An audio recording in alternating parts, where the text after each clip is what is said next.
Buenos días, señores estudiantes. Vamos a empezar un nuevo capítulo, enfermedades difusas del tejido conjuntivo o denominadas enfermedades colágeno-vasculares.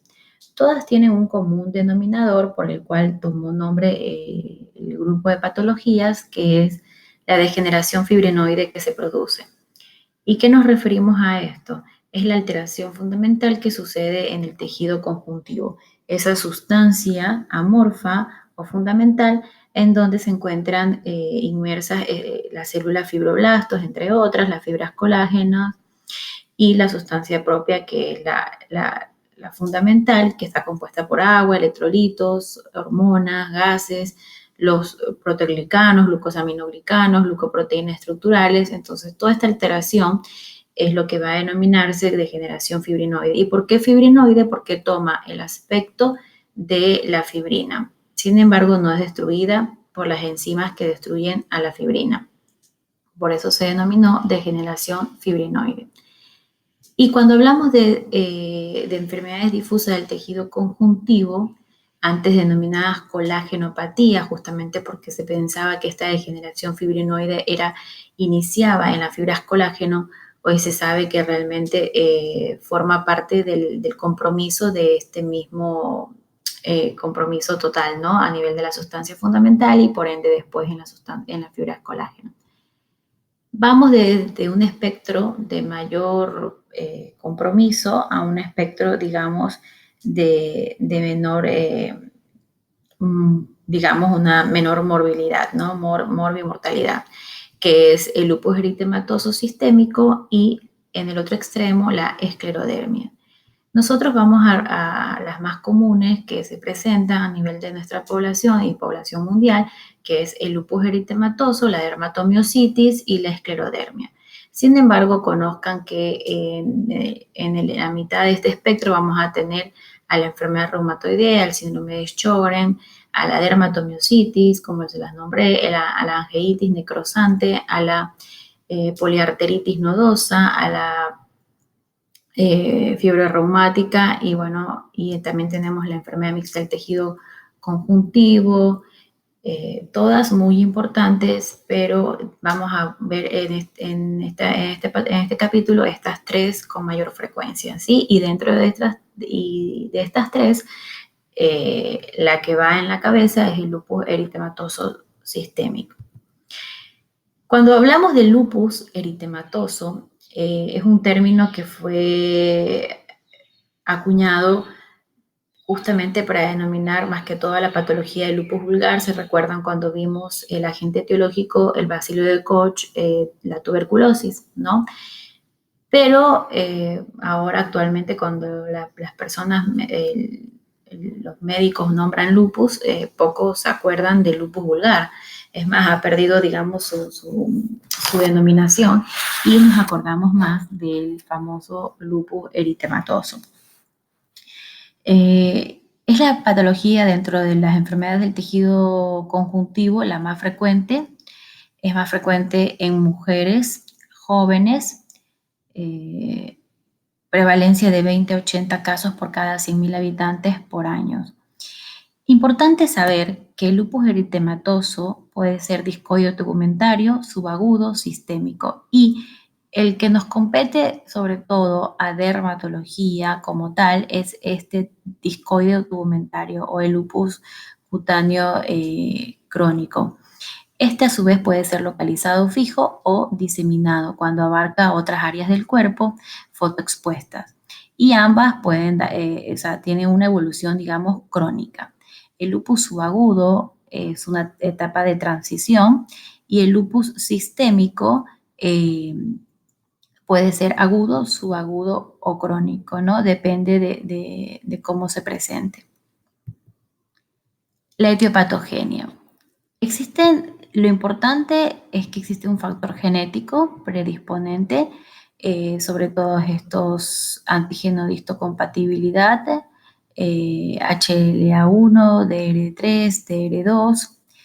Existen factores epigenéticos y también factores ambientales, digamos como factores desencadenantes, las radiaciones ultravioletas, infecciones, entre ellas virus, como el Epstein-Barr, entre otros, fármacos, tabaquismo y otros factores también, así como también factores hormonales como el aumento de niveles de estrógeno, por eso se da sobre todo en mujeres, y la disminución del andrógeno, asimismo incluso como el aumento de prolactina. El lupus eritematoso discoide o tegumentario, lo característico es que simplemente compromete piel. Pero como les mencionaba, este puede ser localizado cuando se localiza simplemente en cara o diseminado cuando abarca B del escote, región externa de brazos. Cuando es diseminado es que tiene mayor riesgo de transformarse en un lupus eritematoso sistémico.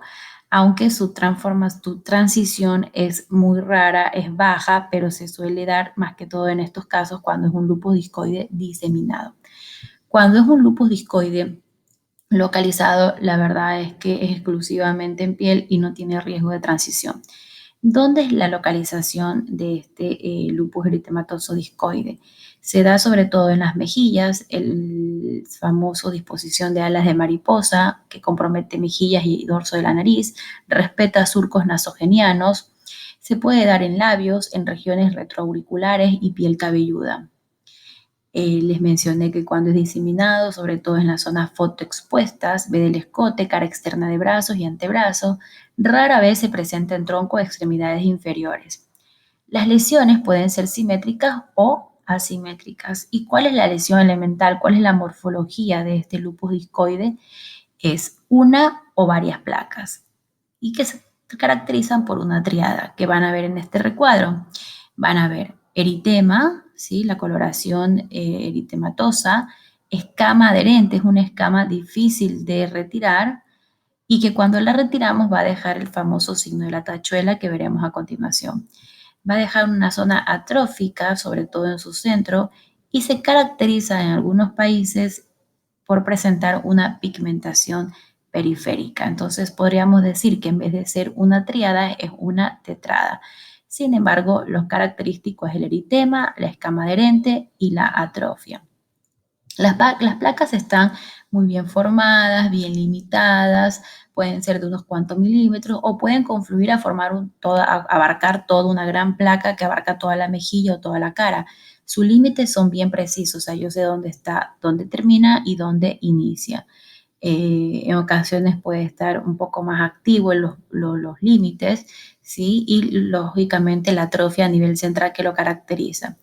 La escama es fina, pero es bien adherente. Si ustedes se dan cuenta, es bien adherente y a lo que uno quiere retirarlo, aunque a lo que retiramos, podemos dejar este signo de la tachuela. ¿Qué representa el signo de la tachuela?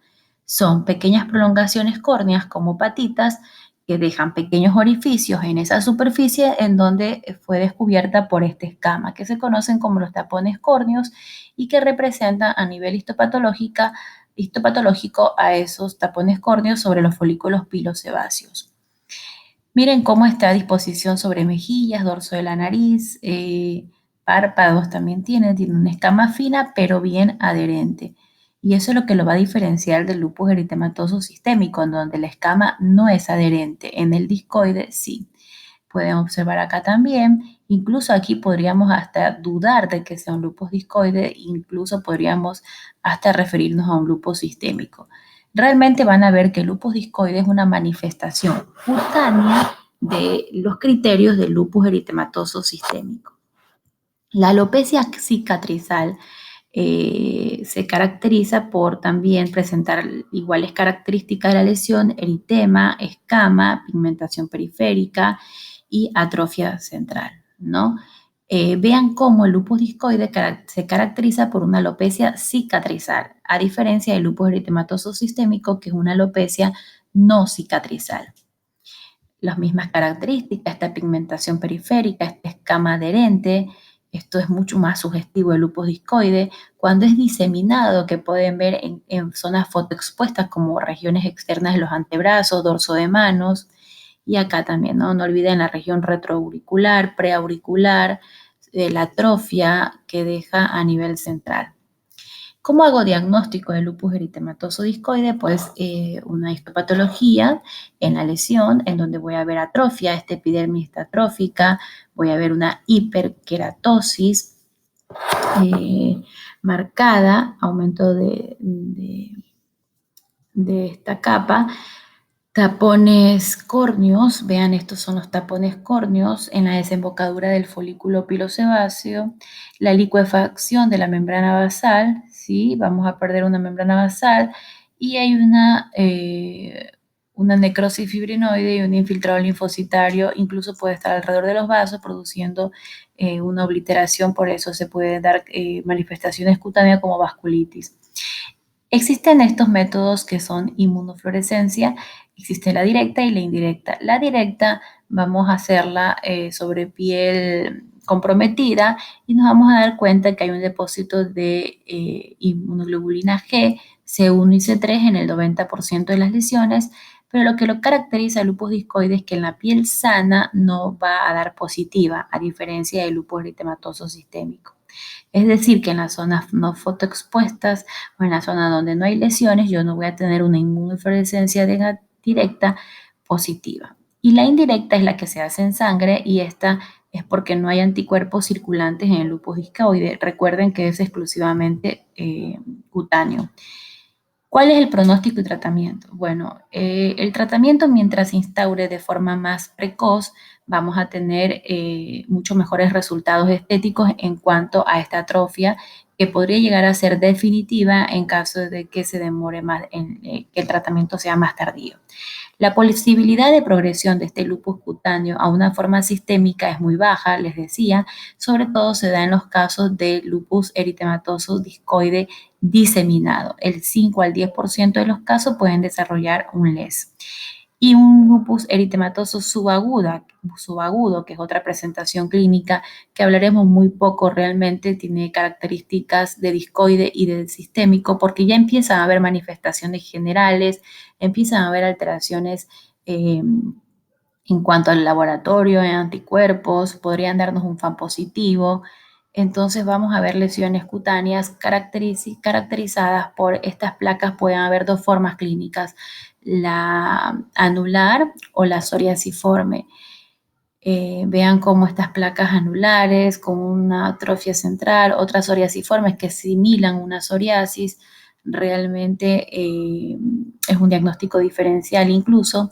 Este lupus subagudo es menos frecuente que el lupus eritematoso sistémico, pero es una etapa de transición, mencionan. Y del 30 al 40% tiene una progresión sistémica al lupus eritematoso sistémico, ¿no? ¿Cuál es el tratamiento del discoide? Bueno, como es un exclusivamente cutáneo, pues se puede usar cloroquinas, entre ellas actualmente se usa ya la hidroxicloroquina.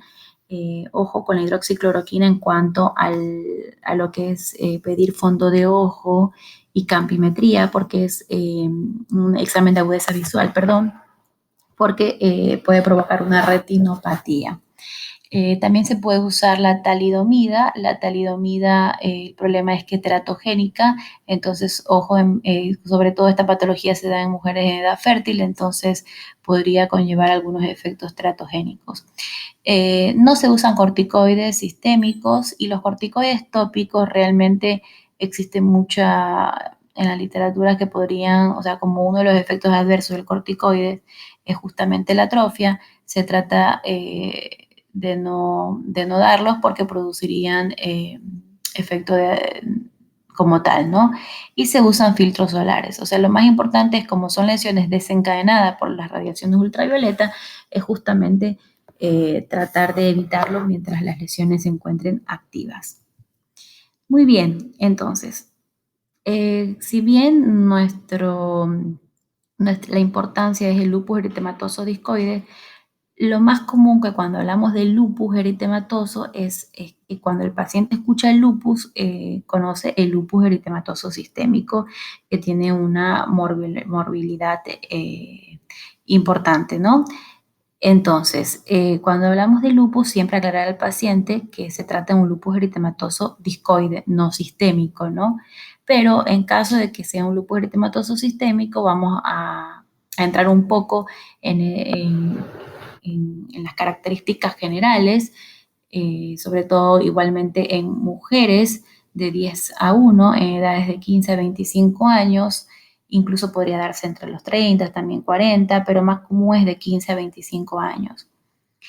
Afectación cutánea del lupus eritematoso es esta, la afectación cutánea, como yo les decía, es la segunda manifestación clínica más frecuente en los pacientes, o sea, se da en el 70-80% de los pacientes. Incluso podría ser la primera manifestación clínica de un paciente con lupus, es decir, yo hacer un diagnóstico de lupus por esta eritema en alas de mariposa en un 23 o un 28%, y puede ser el único órgano afecto. Como les digo, ¿no? Produce una morbilidad considerable por el impacto de calidad de vida del paciente. ¿Cuáles son entonces esas manifestaciones cutáneas? Está este eritema en alas de mariposa, edema, eritema difuso, pigmentación, es una escama pero no adherente, rara vez desatrofia, el famoso ala de mariposa.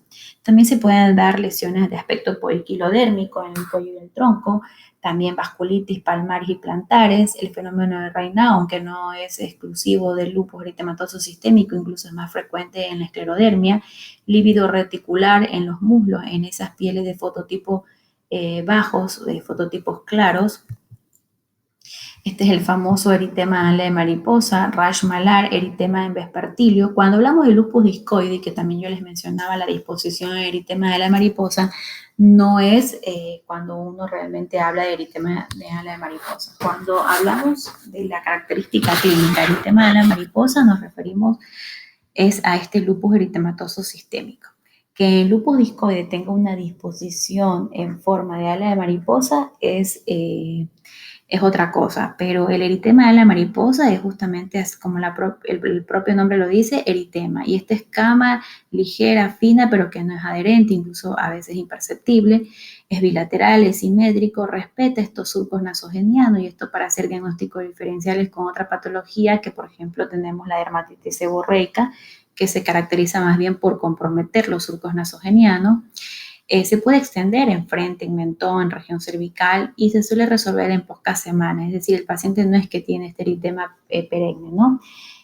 Puede haber dolor, prurito. Recuerden que es fotosensible y que no deja cicatriz, ¿no? Eso diferencia del lupus eritematoso discoide.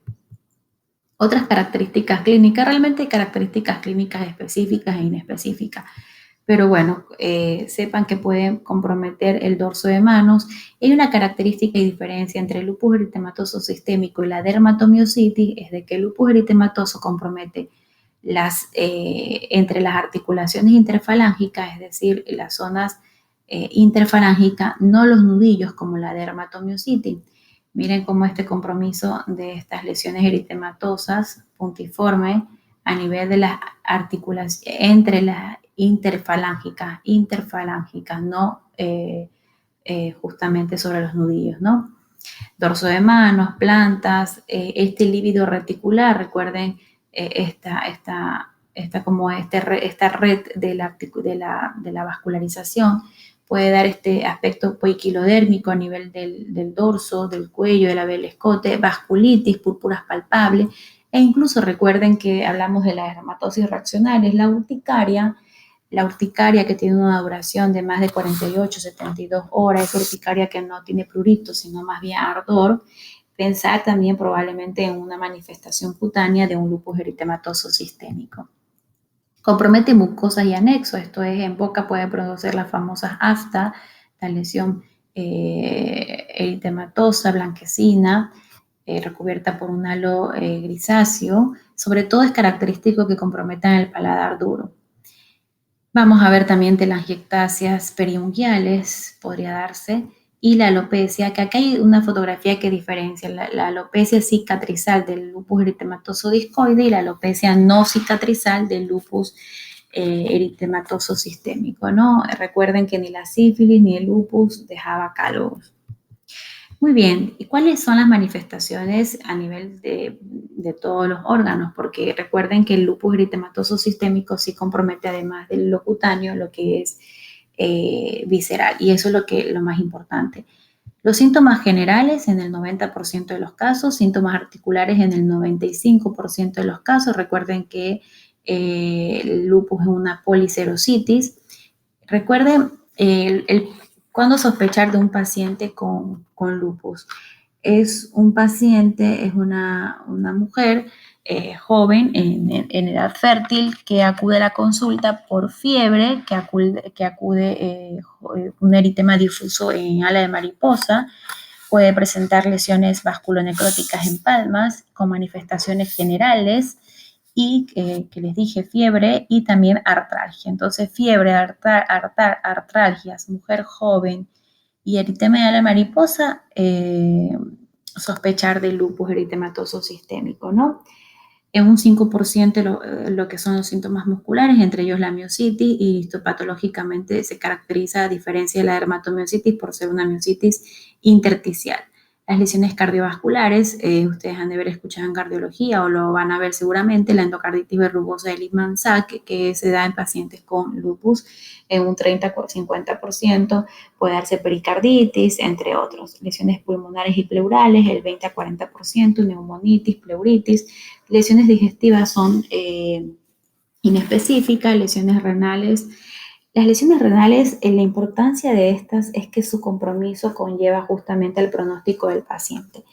Es decir, que tienen una alta morbilidad, alta mortalidad. Son lesiones que se dan, marcan pronósticos, son irreversibles, se dan en el 45 al 75% de los casos. Es la nefropatía lúpica. Y otras manifestaciones viscerales son lesiones en el sistema nervioso, oculares y en ganglios en menor porcentaje. Lo importante del lupus eritematoso sistémico es sospechar a un paciente. Muchas veces el paciente puede presentar simplemente un eritema de mariposa y una manifestación general, pero si no sospechamos de lupus, pues no pedimos los laboratorios indicados y no hacemos diagnóstico. Y ese paciente puede haber recibido tratamiento precoz para evitar ciertas complicaciones, ¿no? Estos son nuevos criterios de lupus eritematoso sistémico por la Sociedad, la Liga Europea de Reumatología. Vean cómo la puntuación, y dependiendo si se hace con 10 puntos o más, si cumplen los criterios de entrada. Fiebre da 2 puntos. Miren cómo lo que me interesa a mí como dermatóloga es sospechar en estos pacientes las manifestaciones cutáneas. Alopecia no cicatrizal, úlceras orales, lupus cutáneo discoide. Miren cómo es una manifestación del lupus eritematoso sistémico, y el lupus agudo, ¿no? El eritema en ala de mariposa, cómo le da 6 puntos. No cuente un criterio, es más probable una explicación por otra enfermedad que no sea LES. O sea, es decir, que si no tiene un criterio, probablemente no sea LES, aunque tenga un FAN positivo. Y esto es importante porque yo envío a hacer un FAN. Muchas veces el médico envía a hacer FAN, anticuerpos antinucleares, sin ningún criterio. Entonces, el paciente, hay una población, un grupo de población sana que tiene FAN positivo y no tiene ninguna patología. Entonces, hay que saberlo interpretar y justamente un FAN positivo no es sinónimo de lupus, ¿no? Los criterios no necesitan ocurrir simultáneamente dentro de cada dominio, solo el criterio ponderado más alto se cuenta para la puntuación total. Miren cómo a la artritis, recuerden que es una policerositis, síntomas neurológicos, serositis, hematológicos. Miren esta pancitopenia, pacientes que tienen leucopenia, trombocitopenia, bueno, síntomas renales, la proteinuria. Y los inmunológicos, ¿no? El complemento, el anti-SMIT, anti-DNA, el SMIT específico, anti-DNA también. Bueno, todo esto nos lleva a reunir criterios para pensar en lupus eritematoso sistémico. Muy bien. Entonces, ¿cuál es el diagnóstico? ¿Cómo hacemos diagnóstico? Pues primero sospecharlo, ¿no? Ustedes ven la clínica, el paciente puede ser que no tenga el eritema de la mariposa, pero les manifieste mujer joven con artralgias y fiebre. Bueno, pensarlo, ¿sí? Van a pedir una biometría hemática, una eritrosedimentación que suele indicar está elevada en la actividad del cuadro. En la biometría hemática pueden encontrar una anemia, leucopenia, trombocitopenia. un urianálisis, recuerden la proteinuria que puede haber, proteínas séricas, la hipergamoglobulinemia, hipoalbuminemia y alteración de la relación albúmina-globulina, o sea, es decir, un proteinograma, funciones hepáticas, puede haber alteración de indicar daño hepático, y en la biopsia de piel, pues bueno, recuerden hay ligera hiperkeratosis, atrofia en algunas ocasiones, licuefacción de la basal, edema, necrosis fibrinoide, dilatación vascular con infiltrados linfocitarios perivasculares. Y también recuerden la biopsia renal que es difícil de realizar, pero los datos pueden proporcionar bastante utilidad para el pronóstico, más que todo señalar el tipo de glomerulonefritis. Existe en focal, parenquimatoso, membrana difusa, y cuando el daño del riñón no es intenso ni difuso, realmente a veces también puede pasar de que la biopsia dé negativa, ¿no? Por otro lado, es una maniobra bastante traumática para el paciente, de por sí ya es un paciente que está afectado. Bueno, los anticuerpos, y que esto es siempre, ¿qué es lo que voy a solicitar en un paciente en que sospecho lupus? Realmente en un paciente que sospecho lupus, en una primera instancia, si no es mucho, no reúne, no tenemos tantos criterios, uno suele pedir simplemente un FAN y un anti-DNA. Es más, realmente un FAN, ¿no? Y un complemento. FAN y título y patrón, porque el FAN, que es el denominado ANA, anticuerpos antinúcleo, el 75 al 100% de los casos con pacientes es positivo en pacientes con lupus eritematoso sistémico y se toman títulos superiores a 1 sobre 160. Existen diferentes patrones. Los patrones básicos para el lupus eritematoso sistémico suele ser sobre todo el patrón periférico, que se correlaciona con los anticuerpos anti-DNA. Pero existen otros como el homogéneo, el moteado, el nuclear, anular homogéneo. Bueno, sobre todo se dice que es este, ¿no? El periférico. Tenemos el anti-DNA de doble cadena, 60-70% de los casos confirman el diagnóstico, y también el anti-RNA en el 50% de los casos. El anti-Smith, que en cambio este de aquí se detecta en el 25 al 30% de los casos y su presencia está vinculada con un mal pronóstico. Este es muy específico para LES también y se asocia sobre todo también con compromiso renal o del sistema nervioso central. El anti-RO, el 30% indica fotosensibilidad y también el 60 al 70% indica compromiso renal. El antirribonucleoproteína, el 25% indica también, se da de los casos e indica también mal pronósticos. El anti-Smith y el antirribonucleoproteína son dos marcadores de pronóstico sobre todo. No olvidar el factor reumatoideo que se da positivo en el 30% de los casos y el complemento que también vamos a tener una hipocomplementemia que incluso cuando el paciente mejora su complemento. Recuerden que los pacientes que tienen, además del anti-DNA, también disminución del complemento sérico y además es un paciente que probablemente se sospeche más de un compromiso renal, ¿no? Bueno, eso es en cuanto a los anticuerpos. En cuanto a la inmunofluorescencia, veremos de que dependiendo de dónde se tome la muestra, el lupus discoide, vean cómo solo da positivo en pacientes en la piel afectada, ¿no? Y la inmunofluorescencia indirecta, que es la detección de anticuerpos en sangre, es negativa. El lupus subagudo me puede dar 50% en piel afectada y en no afectada en 25%, y el lupus eritematoso sistémico se caracteriza porque la inmunofluorescencia directa da positiva tanto en piel afectada como en piel no afectada, ¿no? Y la inmunofluorescencia indirecta es positiva, ya que sí detecta anticuerpos a niveles sanguíneos, ¿no? Entonces, recuerden, lo que el 100%, del 75 al 100% de los casos voy a tener un ANA positivo.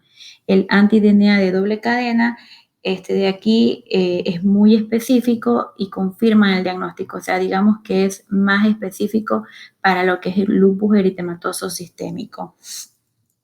Y el anti-RNA el 50% y el anti-SMID también es muy específico, pero miren cómo solo se da en el 25, incluso alguna literatura dan el 15%. Este junto con el antirribonucleoproteína indica mal pronóstico. Muy bien. Acá es una escala de valores para el diagnóstico, ¿no? Miren cómo el eritema facial, vasculitis en mano, el síndrome febril, las artralgias, todo esto son determinantes para el diagnóstico de acuerdo a las X, ¿no? Una sola X es sugestivo, una púrpura, un síndrome de Raynaud. Miren cómo la alopecia son 2 cruces, bueno, y cómo los exámenes de laboratorio. Un simple examen de orina, miren cómo la albuminuria, la hematuria. Bueno, ¿cuál es el pronóstico y el tratamiento de los pacientes con lupus eritematoso sistémico? La supervivencia a 5 años es del 90%. El factor que condiciona el pronóstico en mayor medida realmente es el compromiso renal. Es un dato de mal pronóstico.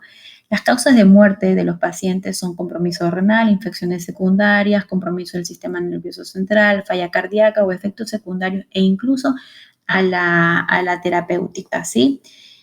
De ahí, mientras más pronto se instaure el tratamiento, mejores beneficios tendremos con este paciente, ¿sí?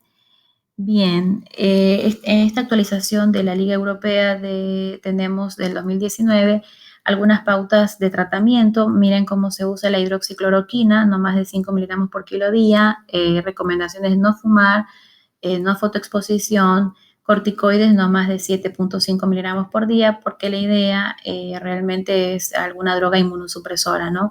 Por ejemplo, existen ahora biológicos, existen, por ejemplo, micofenolato, ciclofosfamida, azatioprina, entre otros, sobre todo cuando hay compromiso renal. Bien, recuerden los casos de transición, el 5% de los pacientes pueden presentar manifestaciones iniciales de lupus discoide y después lesiones viscerales, pero esto sobre todo en el discoide diseminado. Los datos que pueden sugerir que un paciente está en transición entre el tipo discoide y el sistémico son más bien que se diseminen sus lesiones, que hay una vascularitis en las manos, que haya un lupus eritematoso profundo, hay una eritrosedimentación elevada, y hay un depósito de IgG en la unión dermoepidérmico de la piel sana, la que no estaba expuesta, porque justamente el lupus discoide se caracteriza por tener inmunofluorescencia directa exclusivamente en la piel afectada. Bien, hablaremos un poco de dermatomiositis. Dermatomiositis, si bien es menos frecuente que el lupus eritematoso sistémico, es una entidad nosológica caracterizada por de unión de síntomas cutáneos y síntomas musculares. La causa es desconocida, existe una naturaleza autoinmune como todas estas patologías, existe una evolución aguda, subaguda, crónica y el tratamiento es difícil. Realmente se desconoce su causa, pero existe un factor genético como las demás, factores que la desencadenan, infecciosos, virales, endocrinos, les dije que la base es genética, e incluso se considera que es una enfermedad paraneoplásica en un 15 a 20% de los casos, sobre todo neoplasias de la mama, tubo digestivo, pulmón, próstata. Existen 2 picos de incidencia que son entre los 5 y 15 años, la dermatomiositis juvenil, y entre los 50 y 60 años. Después de la quinta década, realmente cada 10 años aumenta este porcentaje de ser una dermatomiositis paraneoplásica. Es menos frecuente, les dije, y grave que el lupus eritematoso, una prevalencia de 5 a 8 casos por 100.000 habitantes, y en mujeres más frecuente 2 a 1 una proporción. ¿Cuáles son las manifestaciones cutáneas? Realmente de dermatomiositis me interesa que ustedes sospechen en caso de. Lo característico es el halo en heliotropo, no es patognomónico, es característico, es decir, uno puede ver esto y sospechar de dermatomiositis. ¿En qué consiste el halo en heliotropo? Consiste en un color eritematoviolacio que se presenta sobre todo en los párpados superiores, sin prurito y con discreto edema y descamación, que da ahí la impresión de unas ojeras. Hay mucho, como los párpados hay bastante edema, eritema, puede haber prurito en esta zona, y es el famoso halo heliotropo. Heliotropo por una planta, la coloración de esta planta de origen, si no me equivoco, peruano. Se da también en cara, edema y eritema difuso, como en alas de mariposa, pero esto es más característico del lupus. En cuello hay una piel tipo poiquilodérmico. Cuando hablo de poiquilodermia, que se los mencioné en lupus, me refiero que hay eritema, hay atrofia, hay pigmentación y hay telangiectasias, ¿sí? Puede darse en tronco, el signo del schall cuando es a nivel de dorso, como en la parte de la nuca, y codos y rodillas. Manos, existe el signo de Gotron o en ocasiones el signo de Raynaud también. El signo de Gotron sí es más patognomónico a nivel de las articulaciones. Recuerden que aquí sí se da sobre los nudillos o las articulaciones de las falanges. Digamos que son zonas eritematosas, escamosas, papulosas. Acá en mayor aumento vamos a poder observar mejor. Miren, estas son las famosas pápulas de Gotron, que sí se toman como patognomónicas de dermatomiositis. El signo de Gotron a nivel de codos, de rodillas. Eh, Recuerden este signo de Gotron como lesiones eritematosas, escamosas, atróficas, papulosas. Son muy sugestivas de dermatomiositis. No son exclusivas, pero son muy sugestivas. A diferencia de, sobre todo, de estas pápulas. Realmente cuando ustedes buscan en la literatura, las pápulas de Gotron se dan es cuando hablan sobre estas pápulas eritematosas, escamosas sobre los nudillos en los pacientes con dermatomiositis y suelen determinar un patrón patognomónico. Las telangiectasias o hiperkeratosis de la cutícula también es algo característico de la dermatomiositis. En eritema o el aloheliotropo, perdón, esta pigmentación poiquilodérmica, miren este signo del schall también, pigmentación poiquilodérmica.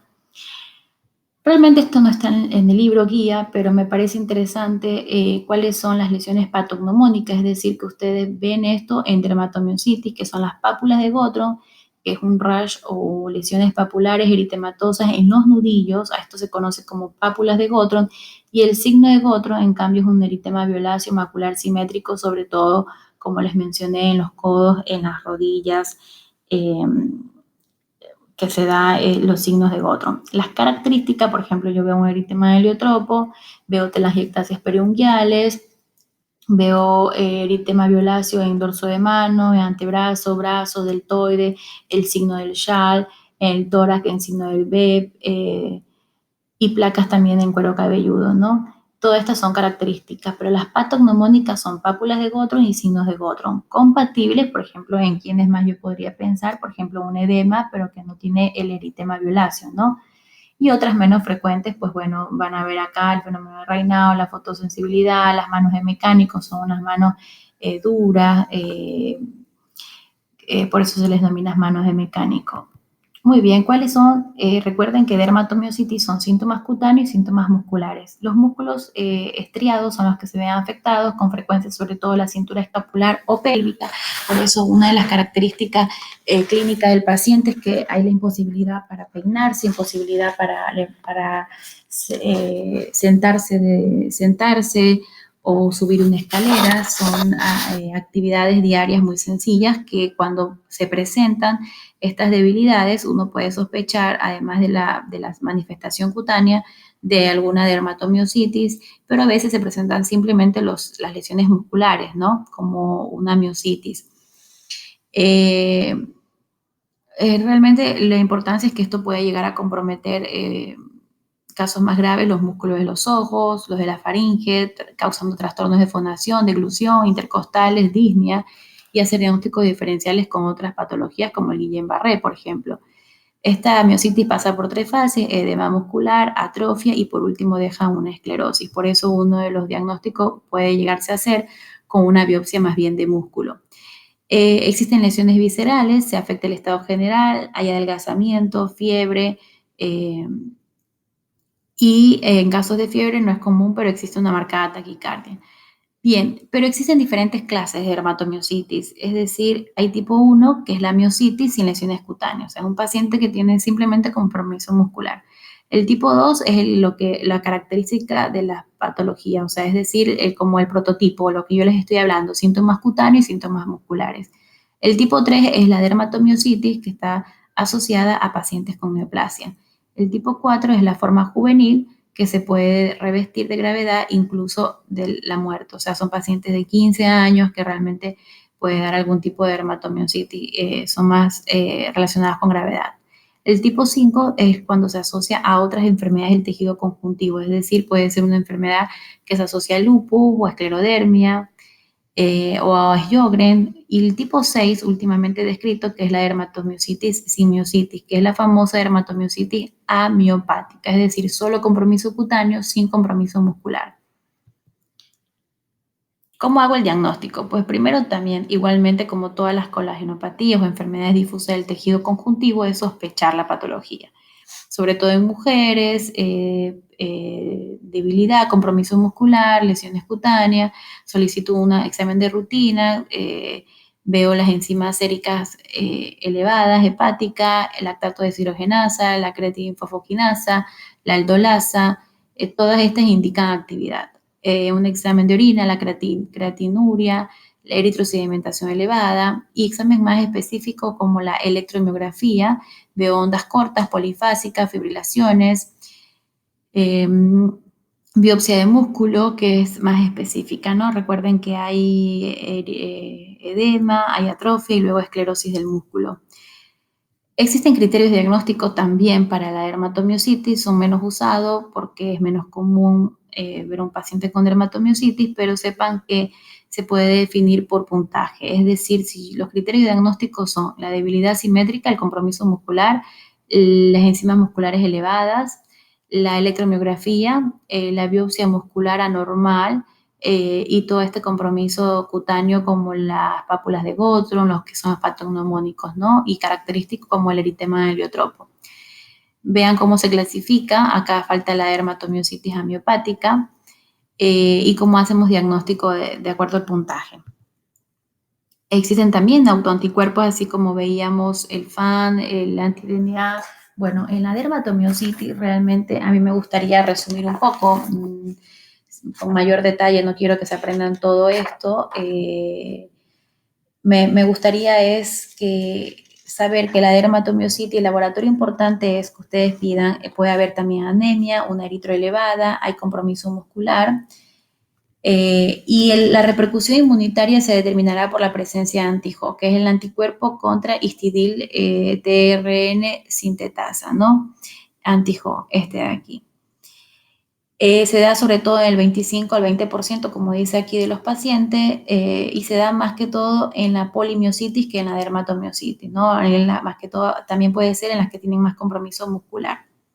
Este no se asocia con cáncer y tienen, eso sí, mayor severidad, peor pronóstico. El 8% de los casos se observa también la presencia del anti-MI, que es mucho más específico, pero tiene un buen pronóstico. Bueno, solo para recalcar, realmente el tratamiento va a depender de la debilidad, del compromiso que tenga o no respiratorio, si es una enfermedad sistémica severa o no, si no iniciamos con corticoides y luego si hay una buena respuesta el descenso, si no hay una buena respuesta agregamos otros inmunosupresores, si es una enfermedad severa pues damos pulsos de metilprednisolona. ¿Sí? Y reconsiderar, si hay una pobre respuesta, pues hay que considerar el diagnóstico, ¿no? Y usar drogas de tercera línea. ¿Cuál es el pronóstico de los pacientes? Realmente es una supervivencia de 62 a 90% a los 10 años y las principales causas de muerte son más bien cardíacas y pulmonares, infecciosas y cáncer. Pero esto hablando de las miositis inflamatorias idiopáticas, ¿no? En forma general, más que de la dermatomiositis exclusiva. Claves diagnósticas de dermatomiositis son las manifestaciones cutáneas, la debilidad muscular proximal simétrica y progresiva. Recuerden, la debilidad muscular proximal me refiero a la cintura escapular y pélvica, enzimas musculares elevadas, alteración en la biopsia muscular y alteraciones electrocardiográficas. Bien, y termino con esclerodermia. La esclerodermia es la menos frecuente de las enfermedades difusas del tejido conjuntivo. Hay que hacer diagnósticos diferenciales con otro grupo de estados de esclerodermiforme, ¿sí? Por ejemplo, la enfermedad de injerto contra huésped, el esclerodimixedema, que no son, no están dentro de estas enfermedades del tejido conjuntivo. Existe la forma localizada, que es la que nos compete sobre todo a los dermatólogos, que es la morfea, y la generalizada, la esclerosis sistémica progresiva. Esta se manifiesta por una fibrosis progresiva cutánea y esta sí compromete vísceras, causan alteraciones en la microvasculatura y anormalidades en la inmunidad celular y humoral. Las lesiones fundamentales aquí en esta son la fibrosis, las alteraciones vasculares, que es la oclusión de vasos pequeños. Muy bien, entonces, la esclerodermia localizada o morfea, recuerden que hay lesiones pequeñas en gotas de 1 a 2 centímetros, en placas son lesiones más grandes de 5 a 10 centímetros, el amnios anular son sobre todo en afroamericanos y las presentación lineales que son en banda o por ejemplo las lesiones en golpe de sable. Yo les he traído aquí un poco en forma general la clínica, vean como el coup de sable o golpe de sable, como que hay una depresión, hay una induración de esta piel. Recuerden que esclerosis es una lesión elemental secundaria del abecedario dermatológico y es la induración de la piel, ¿no? Es más palpable que visible. Miren esta lesión, si yo solamente veo un cambio de coloración, pero la palpación está indurada. Y este golpe de sable en placas, en banda, puede ser generalizada cuando afecta más de 2 o 3 segmentos corporales, pero continúa siendo esclerodermia localizada. Cuando hablamos ya de esclerodermia generalizada es cuando hay compromiso además de vísceras, se da sobre todo también en mujeres entre la cuarta y década de la vida. Realmente quiero que sepan muy poco de esto, pero sepan que hay un inicio insidioso y otra forma brusca. El inicio insidioso es lo que lo diferencia, que presenta muchos años, fenómeno de reinado, y después de años y meses es que comienza la induración en las manos, esclerodactilia, que va invadiendo toda la superficie cutánea, produciendo como una coraza. Por eso esta coraza, ¿no? Puede ser brusca, en cambio, con un edema intenso de tronco, de manos y de pies, y que luego es sustituido por esclerosis. Este es el famoso fenómeno del reinado. Vean que no es exclusivo de esclerodermia, pero es una manifestación inicial en el 100% de las formas limitadas, que la forma limitada es la que tiene inicio insidioso, y el 70% de las formas difusa. La localización puede darse sobre todo más frecuentemente en las manos, en la punta de los dedos, pero puede darse en los lóbulos de las orejas, en la punta de la nariz. Hay factores desencadenantes como el frío, estrés emocional, vibraciones, y el cambio de coloración es palidez, cianosis y eritema, ¿no? Enrojecimiento. Incluso puede llegar a la necrosis de la punta de los dedos. Las fases de boca de pajarito en las mujeres con esclerodermia sistémica progresiva. Esto sí es importante recordar en los síntomas limitados de la esclerodermia, en la esclerodermia limitada, sobre todo este CRES. CRES significa calcinosis, que es el depósito de calcio en la piel, fenómeno de Raynaud, espasmos vasculares, respuesta al frío, la disfunción esofágica, la esclerodactilia, este endurecimiento, engrosamiento de las manos, de los dedos, y las telangiectasias, ¿no? Que son dilataciones capilares que causan marcas rojas en la superficie de la piel. A eso se denominan las siglas ECRES. Lógicamente está en español, ¿no? Pero estas son la denominación en inglés, ¿no? La C de calcinosis, la R de Raynaud, la E de fibrosis estinosis esofágica, la S esclerodactilia y la T de telangiectasia. Muy bien. Existen también compromisos viscerales, entre ellos disfagia, regurgitaciones, realmente pueden ir, se ven un 20% con elevación de nitrógeno, hipertensión, pueden ir años de evolución. Lo mismo, la forma limitada es la que tiene el CRES, la forma difusa se da menos frecuentemente, 40%, este es más generalizado, el fenómeno de Raynaud es más reciente, en cambio la que tiene años de evolución con un fenómeno de Raynaud es la forma limitada, la afectación visceral acá es temprana, acá es tardía, está muy relacionado con la cirrosis biliar primaria, esto ojo. El FAN también puede dar positivo, pero sobre todo se caracteriza por tener anticentrómero 10% en la difusa y 80% en la limitada. Acá es más característico el anti-SCL 70%. La capilaroscopía también es un método diagnóstico en los casos de esclerodermia. Vamos a ver asas dilatadas. El pronóstico acá es malo, puede una alta mortalidad, y acá es mejor. Mueren más en etapas, años de evolución, por la hipertensión pulmonar o la cirrosis biliar primaria que puede causar.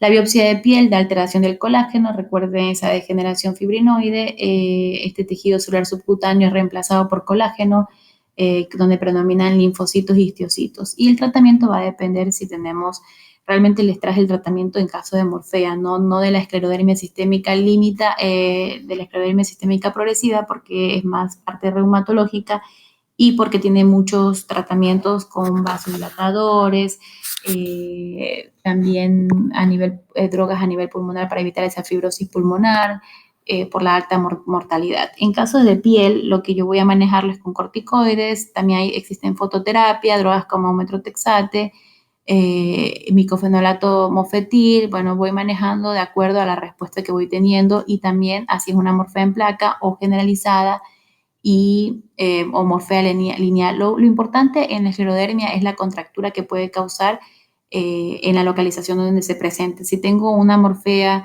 en placa en tórax, bueno, que me puede traer contractura y dificultad respiratoria, pero por el compromiso de piel, ¿no? Bueno, realmente las enfermedades del tejido conectivo no son tan frecuentes. El lupus es la más frecuente de ellas, pero la importancia es conocerlas, saber los datos diagnósticos que me puedan ayudar a sospecharlas para así no dar un tratamiento de forma muy tardía y por eso se lleve a comprometer la morbilidad del paciente. Bueno, muchas gracias por su atención. Estoy a su entera disposición por las dudas suscitadas.